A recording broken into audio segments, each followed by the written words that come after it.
welcome back to my channel. Today I thought I would show you my first ever attempt at button earrings. So I will show you all the things I use, the sizes that they are, and I also try and do some covered buttons, which I have dropped and forgot to pick up. So if you would like to see how I do these, stay tuned. Alright guys, so this is all the stuff that I think I'm going to need to make some earrings. I have never tried it before, so I'm doing it on camera. So this is the button press. They come in litre sizes. So size 20 or 20 litres is a 12mm button or ½ inch. So that's what I chose to get. I'm also going to get 19mm, which is, I don't remember how many litres. But I'll be getting that one as well, so I can make myself 2 lots of different sizes. I went and got some Power Grip glue because it will bond anything to anything. I have ordered E6000 glue because I know that works, but it's not here and I really want to make some stuff. So in this packet that showed up today are my earrings. So I got sterling silver backs. So I'll show you what they look like. So they're just a flat piece of earring, and then it's got the backs on them as well. I decided to go with sterling silver because I didn't want to have any issues with my ears, because they tend to not love wearing cheaper earrings all day. So I thought sterling silver would help. So I'm going to need one of them, some glue, my button press. Now you can get like a machine that presses it, but they're about between 110 and 250, depending on where you shop. And for now, because I'm not going to have an earring making business, I can't really justify getting the press. I also am running out of spaces on counters to put things. So hubby has made me this stick, and then he's painted it green to match all my sewing stuff. So it just needs to be able to fit inside the top hole, and then it pushes it down. So we're going to try and use that today. And since I'm wearing this dress, I thought I would make myself some matching earrings. So this is the leftover fabric. So I'm just going to find like a scrappy little tiny bit, because you really don't need much. They're only 12mm. So I'm just going to chop that off there, and that should be all I need for this. So I'm going to pull out 2 of the dome parts, which is the front of the earring, and then you can actually get different backs. So the flat backs, which are what I got here, these are for doing earrings, or if you do scrapbooking and you want to be able to stick them places. And I think I hear a delivery truck, which is good. It means it's the interfacing, if it is, or the vinyl. Could be either. Anyway. So you need 2 backs, 2 domes, 2 of these, and 2 bits of fabric, obviously to make a pair. So I'm just going to cut this to be kind of more circular-ish. I'm not super worried. It just needs to be able to fit into here. So that's probably still a little bit too big. You don't want it to have too much fabric, because then I don't reckon it'll close. So we put that face down, and then I'm going to put the domed part and then push it in there. So just push it all in so it's all nice and squishy. Then I'm going to take the backing and put the backing right sides down, and then you should just be able to push those 2 together. And then I'm going to stand up for this because you need to be able to put some pressure.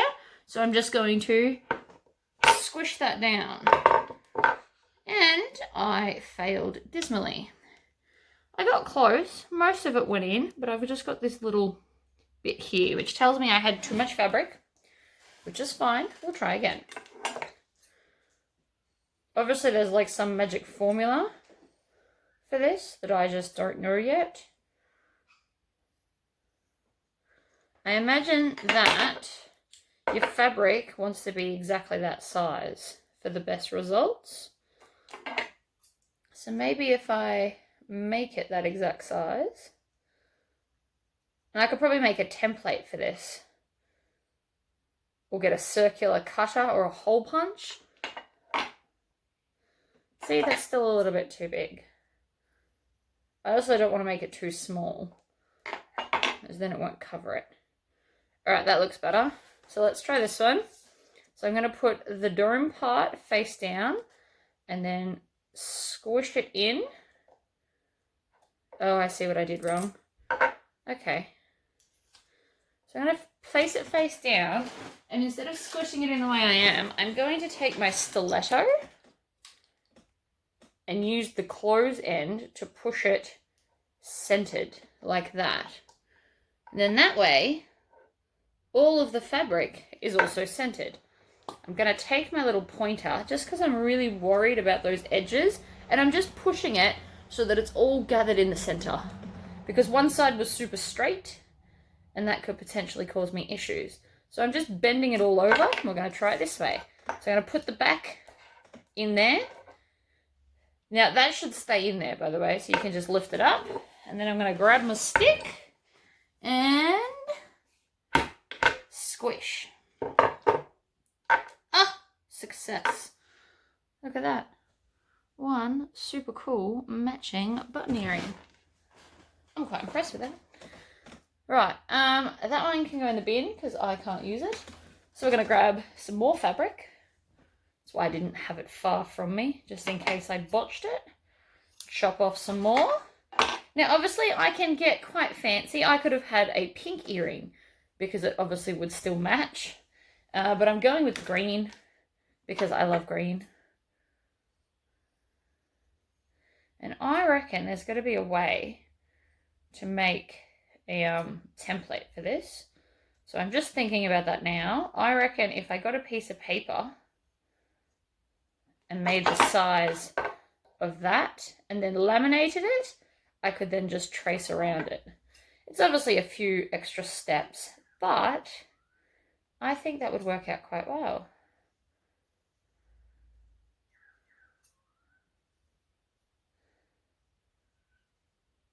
Okay, so that's that. I'm going to grab another set.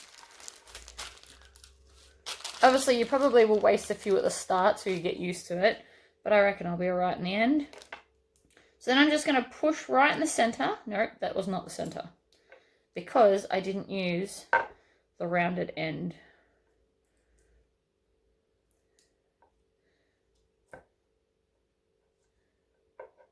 Nope, failed that as well. So you can just push it from the bottom and it all comes out, which I suppose is kind of helpful. Put that there. Put that there.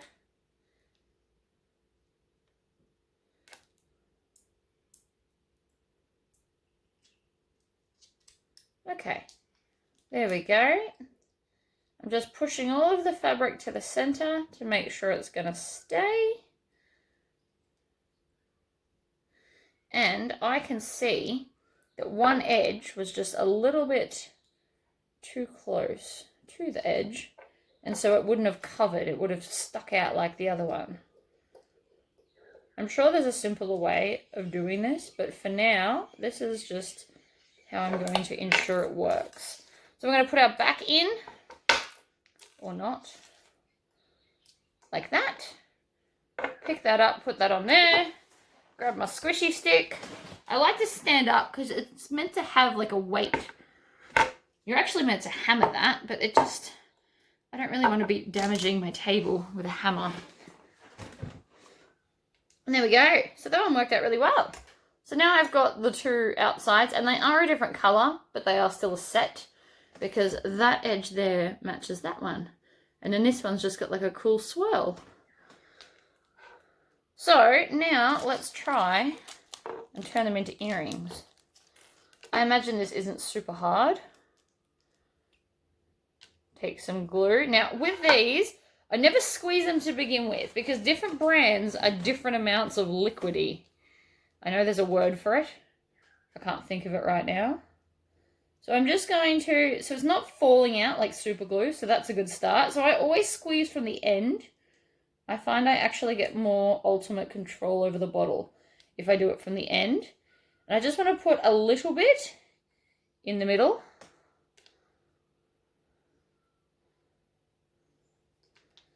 And then take the post and stick it in the middle as well.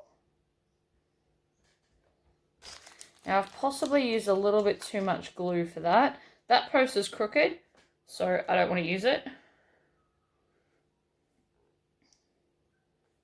So I'm actually going to take this, I've grabbed it, then I'm just going to kind of smooth the glue around to make sure I'm going to get a really good grip. And then theoretically, that's it. Oh, and this is leaking. That's never good. And it leaked on my table, which I'm also not okay with. There we go. Right. So I imagine this would be best done in bulk amounts. I'm going to put the lid back on. And I forgot to check how long this glue takes to dry. So that usually tells you on the back of the packet. Product cures rapidly. White nozzle clean and tightly replace cap immediately. Store upright in a cool place. Okay. It doesn't give an exact, like even an approximate time, because I suppose that's relative to how much glue you put on. But I reckon if I left these for a couple of minutes, they'd be fine. So I might hit pause and I'm going to get some other fabric and we'll make some more. I just remembered, I actually plan on making another, probably 3 of these dresses, to be honest. They're just comfy. I really like them. So I went and bought some more fabric. This was from the clearance table at Spotlight in Shepparton, I think. I think it was Shepparton. I'm not really 100% sure. But what I have bought, so at the same time that I bought the flat backed ones, I've also bought these buttoned plastic backed ones so that I can make fabric covered buttons. So this shirt requires buttons, so I thought maybe I could do some that match. So I think first we should solve the problem of the fabric thing. So I'm going to take a piece of fabric, a paper, and just kind of push lightly on the edge like this, and it creates a dent in the paper. So that's the size I'm going to need. I've got my paper cutting scissors here. So I'm just going to cut around that. Now, normally I'm all about go all the way to the edge and save as much of everything as possible. But if I went too close to the edge, I could have distorted the circle, and then this all would have been for nothing. But I also didn't do it right in the center of the page because that feels wasteful.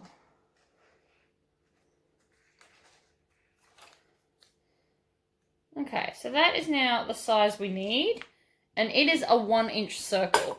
So if I had a hole punch, like a 1-inch hole punch, that would potentially save me a lot of time.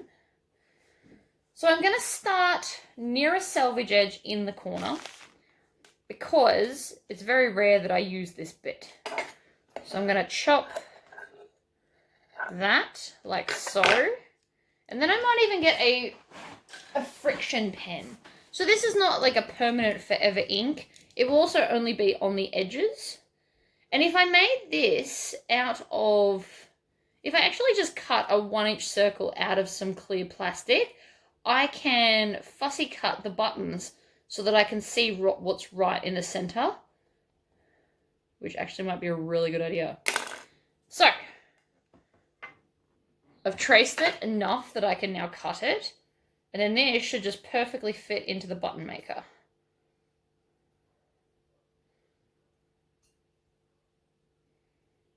This is going to take forever. I definitely need a hole punch for this, or a circle cutter, or something. Definitely something. All right, so right sides down. This is actually a really boring button, and I already don't want to use it. It's so pale, I didn't get any of the fun print. So let's scrap that one.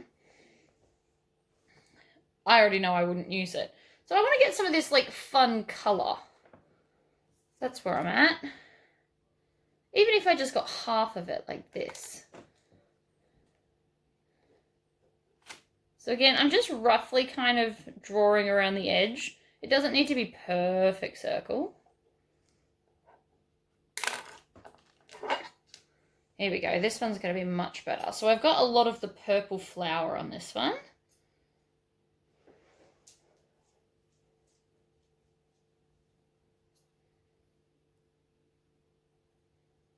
So there we go. So now I've got, this one's going to be much more exciting.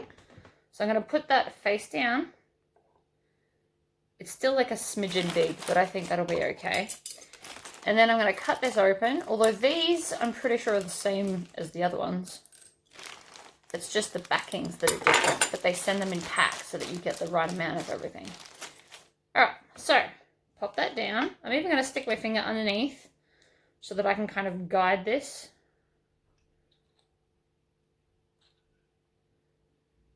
And then just push like that. And that one worked perfectly, and I don't have to sit and fiddle with that one.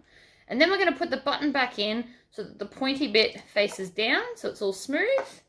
And then take this, pop it on. I'm going to stand up again because I want to use the weight of myself. And push. Also turns the button around, which I think is kind of fun. And that worked perfectly. Look at that. The back's all lovely. Oops, I dropped that. The back is all lovely though. So these are kind of fun. I'm all about matching everything. So the fact that I'm going to get to wear matching earrings to pretty much every outfit I make from this point forward excites me quite a lot, to be honest. And this was about $20 or $30. Whoops. Yeah, it's 20 or 30 bucks. And then these I buy in packs of 100. Obviously, I'm not going to get a full 50 sets because, you know, I did a dodgy one already, and I'm sure there'll be more down the track. But all in all, if I make all of these buttons and all of these earrings, it will most likely pay itself off pretty quickly. So there you go. Earrings, guys.